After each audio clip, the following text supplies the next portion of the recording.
Hello guys, for this video guys. So ito na nga guys, ayan yung aking overripe banana. So akin na tong guys is i-mash para sa aking banana mixture. Ayan. So today guys, gagawa pala ako guys ng banana bread or banana cake. So nagmamash na ako ng saging para sa aking banana bread. Ayan. So gagawa ako ngayong araw guys, gagawa ako ng banana muffin and banana bread or banana cakes. Ayan. So, ito guys is overripe na saging. Binalatan ko na to guys para, binalatan ko na siya guys para ready na siya.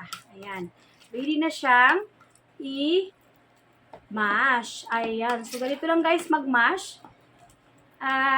Tirahan lang natin siya guys ng buo-buo konti. Pero yung buo niya konti guys, wag naman masyadong malaki. Yung tamang-tama lang na pagka-mash. Ayan, so imamash lang natin ng tinidor yan. Pwede na kung wala kang banana masher.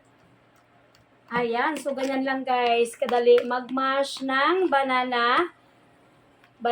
overripe banana guys. Ayan, so ang bilis-bilis lang. Ganyan lang guys.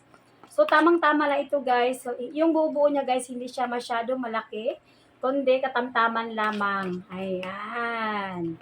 Okay na, finish na. Ayan, ganyan lang siya.